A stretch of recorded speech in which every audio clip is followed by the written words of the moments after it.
Sharada Chandra Sundaramukam Tamrada Vindekshanam Bhakta Bhishthavara Bhayapradakaram Kaupinamathrujvalam Svatmanandarasanubhuti vivasham Sarvanavadyangakam Shrimantam Shri Ramaneshwaram Guruvaram Yogasanadhyasitam Dhyayet Shri Ramaneshwaram Dhyayet Shri Ramaneshwaram Dhyayet Shri Ramaneshwaram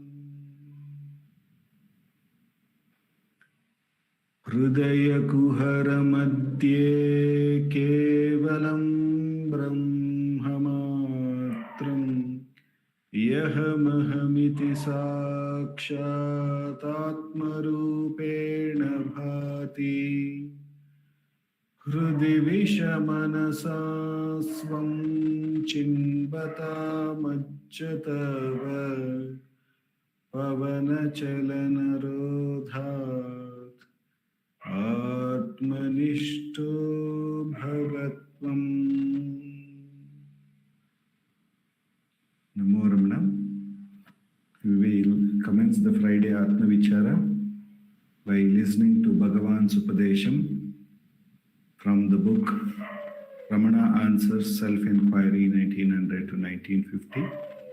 After reading Bhagavan's Upadesham and contemplating on it by his grace, then we will have a 20-minute Atma Vichara session, following which our President Sarada Akka would be talking about Atma Vichara as it has been contemplated in Ramana Gita by Ganapati Muni in conversation with Bhagavan.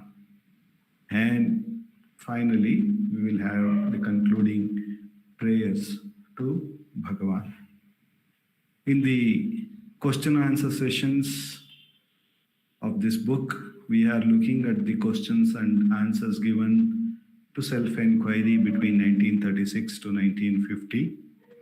And we are looking at the 30th question this week.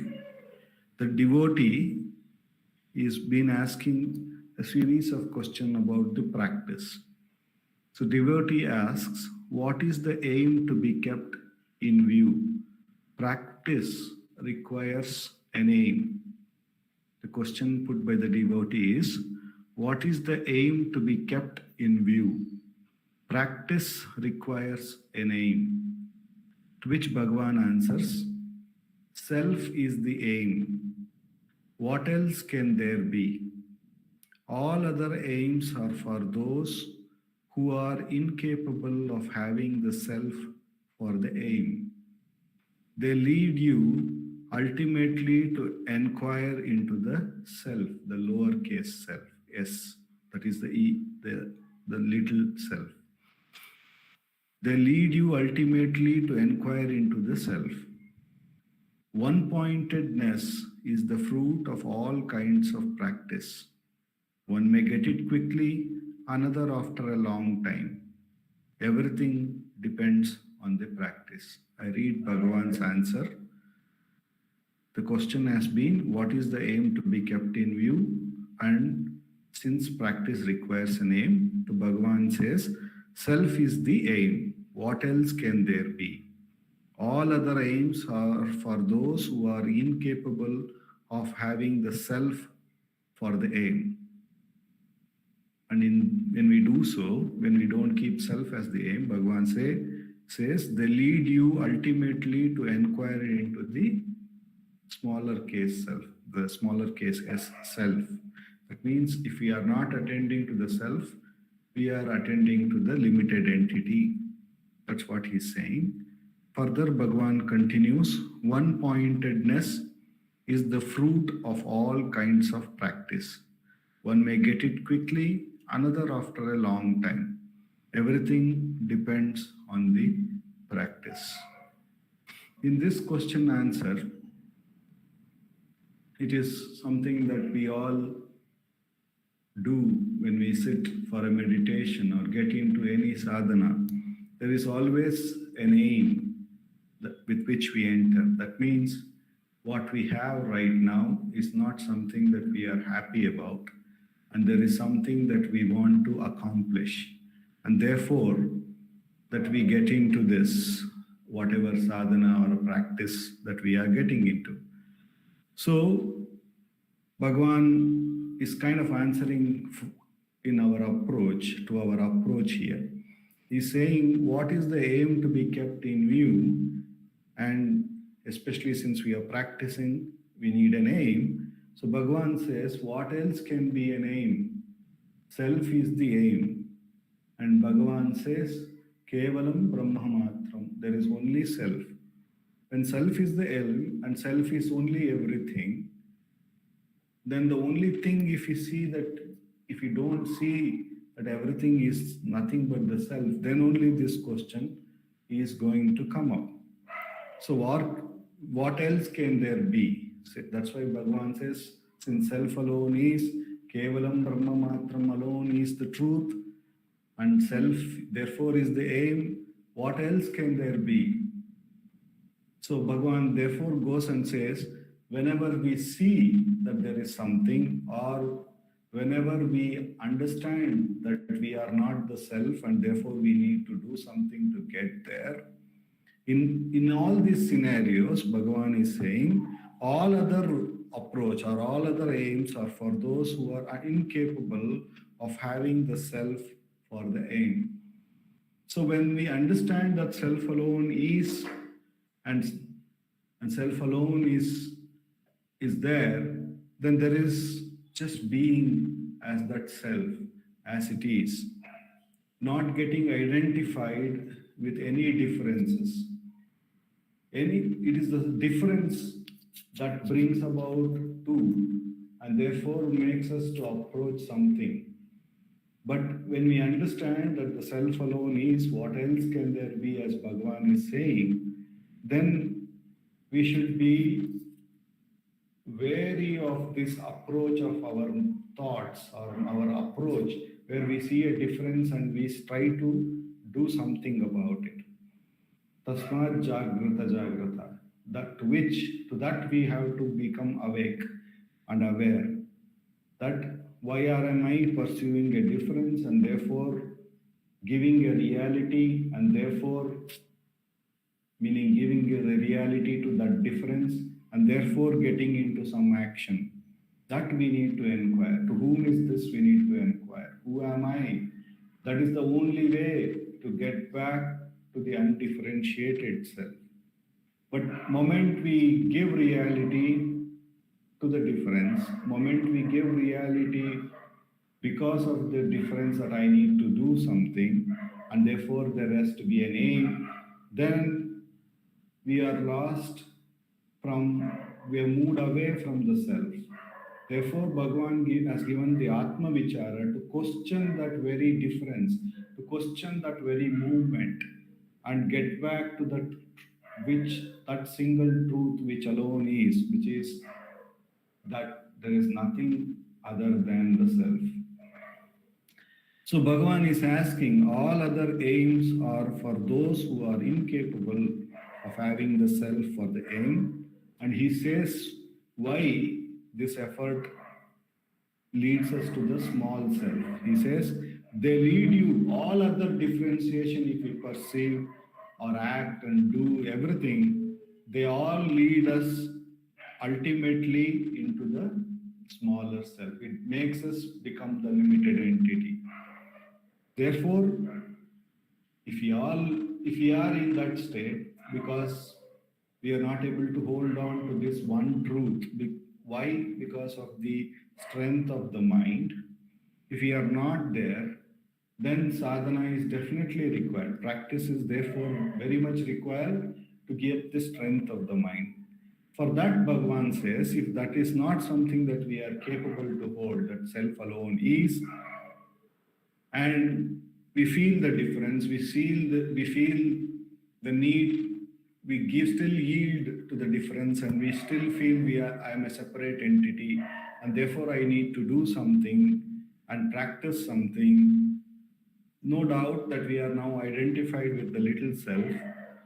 Then Bhagavan says, then one-pointedness will be the fruit of a practice, therefore we should practice. He says one-pointedness is the fruit of all kinds of practice. So all kinds of practice that we do is only going to strengthen the mind to become single-pointed, which is very important, because moment we see a difference, we can continue to see innumerable differences. First, as soon as Bhagavan, that's why Bhagavan says, when the first person rises, then all other rises along with him, because all differences, moment we give reality to the first difference, all other differences also automatically will rise on the basis of the first difference itself. Therefore, Bhagavan is saying, when such is the scenario, the mind is obviously divided between so many differences, persuading, thinking about all of them. In such a situation, Bhagavan is saying, if that is the state, because moment we leave the self, we have become the individual. Moment we don't see that there is only one truth, we have become an individual, and therefore the first difference has been already created. And because of the virtue of the first difference being already created and given the reality, the mind is now helter-skelter. So for such a mind, any practice will do, but that practice has to bring one-pointedness, says Bhagavan. And when we practice it like that, then one may get it quickly, another may take a long time to gain the one-pointedness. But the good part of getting the one-pointedness is, then when the truth is said that everything is the self, it can stay with it because of the practice and because of the strength of being one-pointedness. And that is why Bhagavan says, no matter how many thoughts come within us, whatever may be the nature of the thought, whether it is good, bad, or ugly, spiritual, because it is all coming to that first division called I, and therefore it has to be inquired.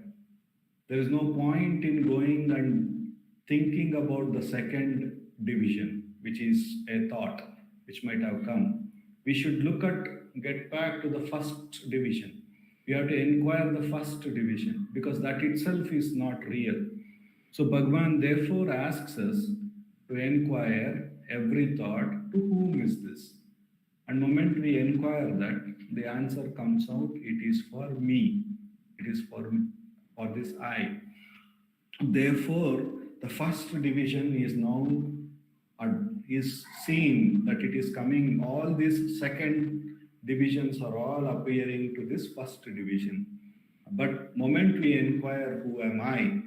What do I really refer to as I within me? And trace that I thought to its source. Or what do I refer to as I? And when I go to the source of that, then and there, the I thought is also absorbed in that undifferentiated truth. And by repeatedly practicing this, Bhagavan not only brings the one-pointedness, because all the second divisions are brought back to the first division called I, that is the one-pointedness of the mind. He further takes the mind back to the source with the in the inquiry, who am I? And therefore establishes again and again that the self alone is. Therefore, this Atma Vichara that Bhagavan has given us is the most direct approach to the truth. And therefore, Bhagavan says everything, whether the one pointedness or the getting established in the truth, which alone is, everything is dependent on the practice. And therefore, as long as we feel that we are a limited entity, practice is the only way, only remedy for us to get back to the truth. And that remedy for us, Bhagavan has given in the form of Atma Vichara, in the form of inquiring whatever the thought that rises within us by inquiring to whom is this, and recognizing that there is a division that has already created called I, to whom all these thoughts are appearing, and then further questioning who am I, and getting back to that undifferentiated truth that is the self which alone is. The immense grace of Bhagavan, with which alone we have come to this most direct path, with which alone we can comprehend. Let us do Atma Vichara for the next 20 minutes.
Shri Ramanaya.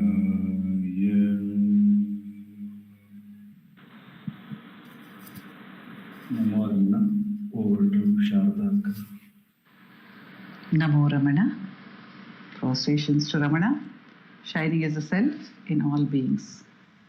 By the immense grace of the self manifest as Ramana, we have been meditating on Bhagavan's answers on the theme of self-enquiry and practicing self-enquiry as well. And in this part of the satsang, we are meditating on the teachings of Bhagavan in the form of his answers given in Ramana Gita, or rather recorded as Ramana Gita by Ganapati Muni.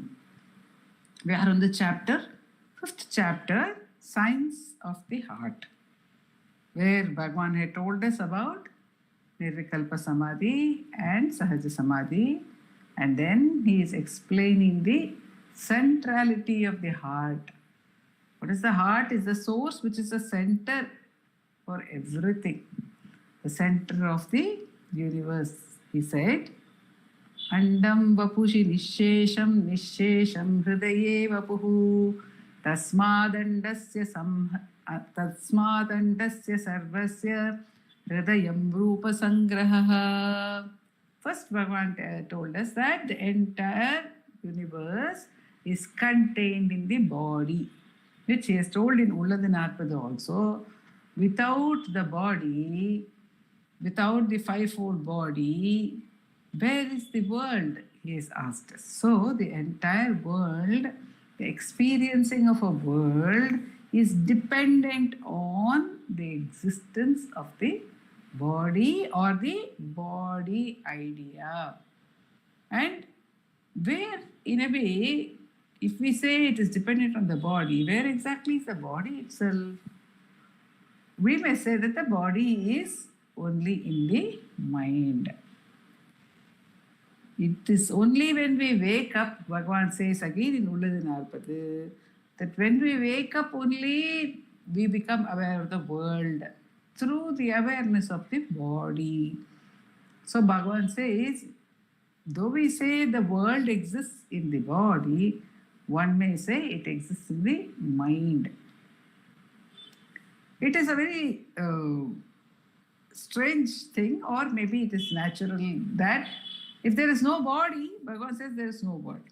That means no mind. When Bhagavan faced the fear of death as a boy of 16 and inquired who is the real I, who is it who dies, and recognized that that which dies is the body, and in a flash he could understand that he was not the body. Bhagavan says later that he never had the need to inquire into his mind.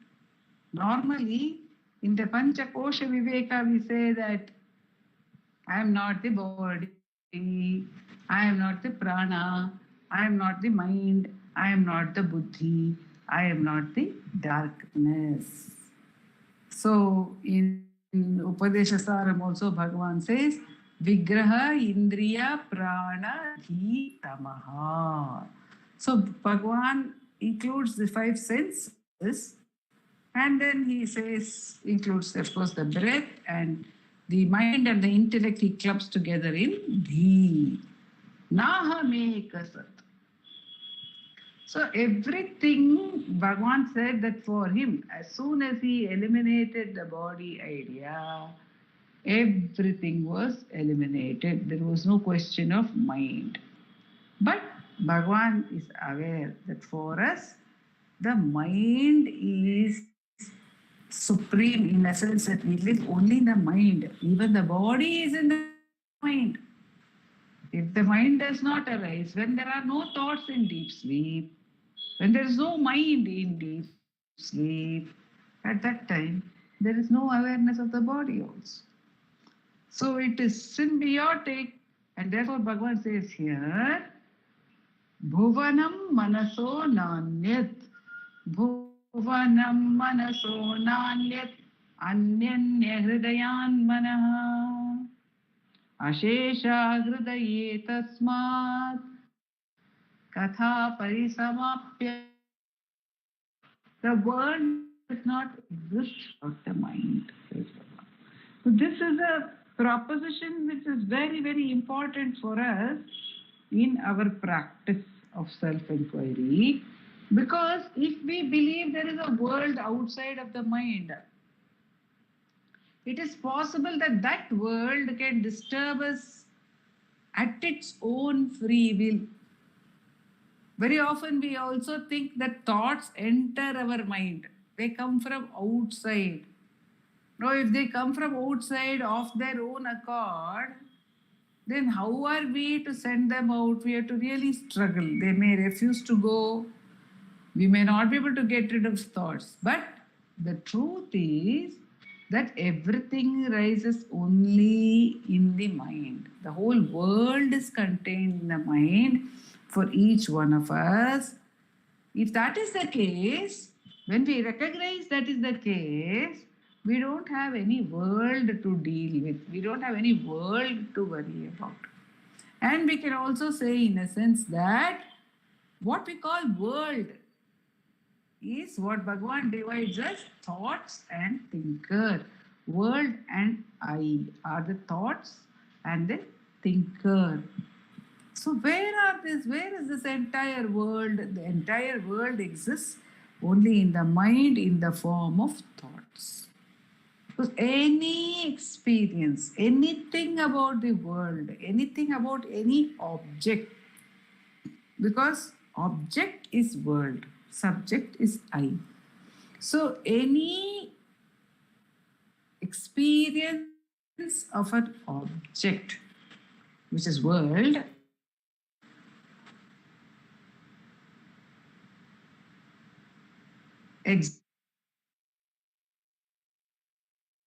object, the called body.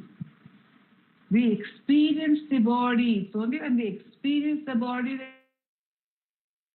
is body. What is that experience? When I say I have a body, what is that?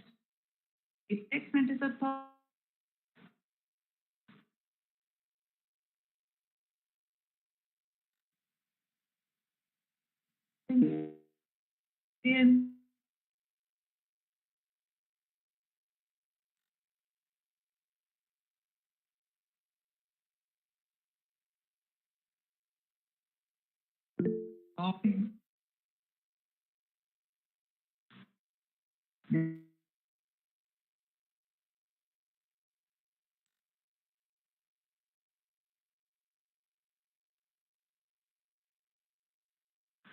That awareness comes to me as thought.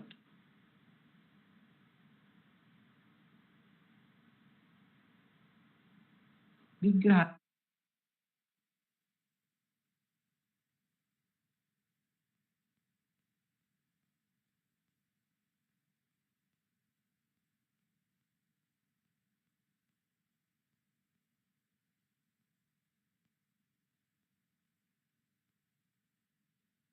Is contained in the mind, and the world is contained in thoughts. Andam, the whole world, bhuvanam, manaso nanyat. The world is not the mind. When we recognize that the whole world is in our mind, importance or significance of the world would automatically diminish. It will diminish. Otherwise, it's a world outside which exists separately, all by itself, independent of me. In the recent satsang, Nanda Kumarji was saying in talks, Bhagavan is asked, when I am asleep, there is a world. In one of the talks, the world exists even though I sleep. And Bhagavan replies, asking, did that world tell you so when you were asleep, that I exist? It is only when you wake up that you say, you surmise that the world existed when I was asleep. So the world rises, Bhagavan says that it rises simultaneously with the mind appears to rise. Dhiya sahodeti dhiyastameti lokastathodhi pravibhasya yeshah. So it dhiya sahodeti dhiyastameti. It looks as if the world rises along with the rising of the mind, and it as if it sits only along with it. But, says Bhagwan, it is the mind. Lokastatho dhi pravibha. It is the mind which lights the world. உலகறிவு ஒன்றாய் உதித்தொடுங்குமேனும் உலகறிவு தன்னால் ஒளிரும். So the point is that everything is in the mind. Whenever I have an experience, if I can remember what the pointer which Bhagavan is giving over here, which if each one of us can recall, that this experience is in my mind. So what all is happening in the world? How important is it, or how unimportant is it? It is as important as my mind says it is. It is as unimportant as my mind says it is. If the mind disappears, dissolves, the whole world, the entire huge universe disappears in a second when we fall.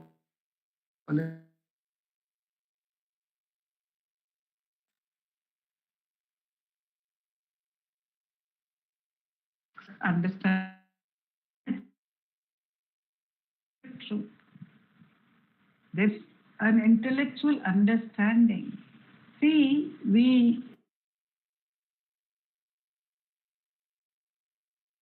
is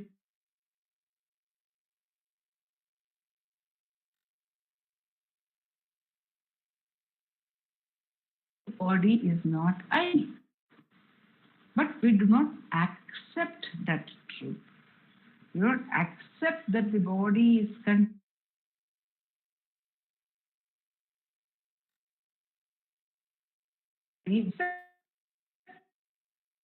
World in the mind.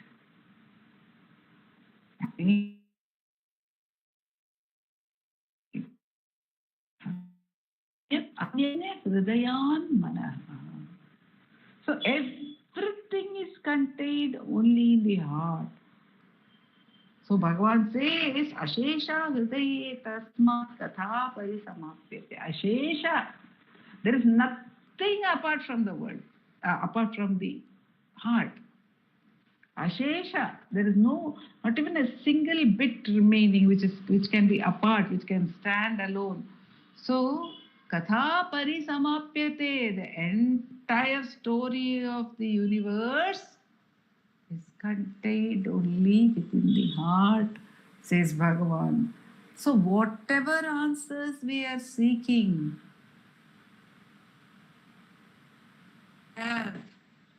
where can we find those answers? In the heart. Because the entire universe is contained there. No matter what our question is, no matter what our problem is, the answer lies Ashesha Hridaye Tasmat Katha Parisamapyate. The entire story is contained, it finishes in the heart, it subsides into the heart. And tracing the I thought back to the source, to the heart, Bhagavan gives as a sadhana to Ganapati Muni, and he has mentioned it in Upadeshasaram, Ahamiti Kuta Ayati.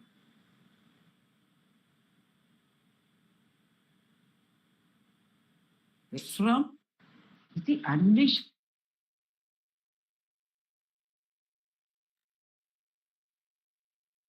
Panjara. Ahamiti Kuta Ayati.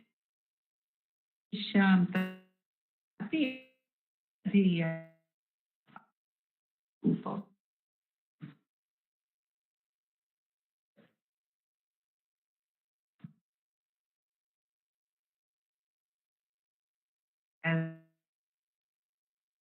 So tracing back, so it is over of obviously so that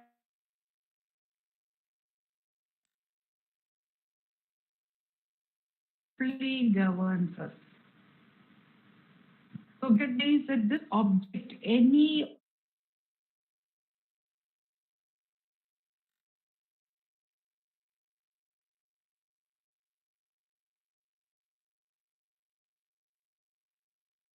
it is inside in my mind, the need to pursue something outside will gradually diminish. The man that it is contained only within. Everything is contained within. Everything. Because again and again, Bhagavan is saying the Bhum, the entire universe. So when we want to seek anything whatsoever, where do we have to seek it? Except in the heart. Because everything is contained in the mind, everything is experienced in the mind, and the mind is contained in the heart. The core of the mind is the I thought, and the I thought rises from the heart. And Bhagavan has explained to us in the earlier verse that rising from the heart, it goes to the Sahasrara, and from the Sahasrara, it permeates the whole body, making us aware of the entire body. So the reverse process in self-inquiry, we go back as we are meditating again and again. We pull back from the world to the body idea. I am the body. I am the body idea is the source of everything. If I'm not a body, who am I? There's a world which is not the body. So either we can draw back to the I am the body and question, who is this I? Am I this body? Who am I? Or we can pull back to the mind, saying everything is contained in the mind. And what is this mind? The mind is thoughts. The mind is various thoughts. So, how do I pull back from these thoughts, which are actually representative of the world? By recognizing that they are actually contained in the I thought, in the thinker. I see the world, I experience the world in myself.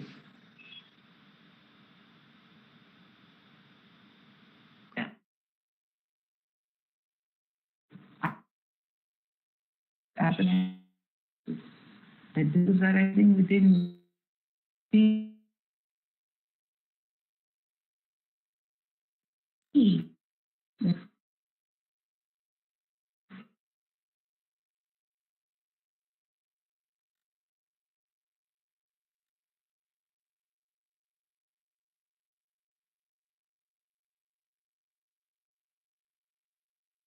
Simply turn back, question, keep that inquiry, the quality to get back, to take us to the world.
Namo Ramana.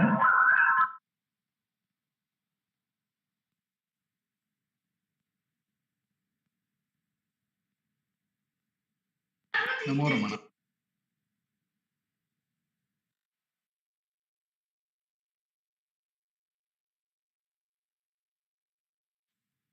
Yes, Revati. Namo Ramana. Yeah, but I concluded actually. One minute.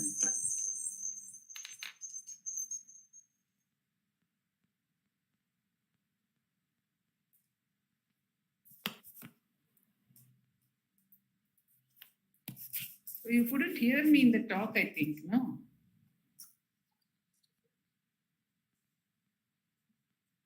Yeah, at 8 o'clock, I got your message.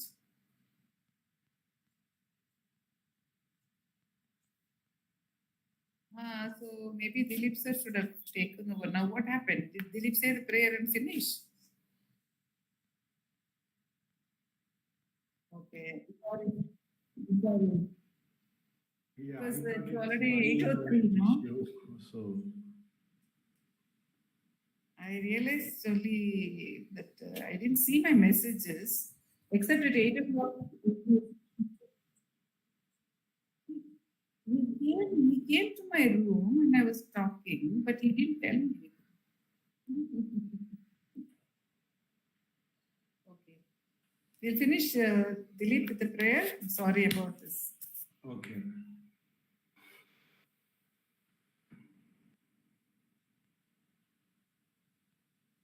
अपार सच्चित् सुखवरिदाशे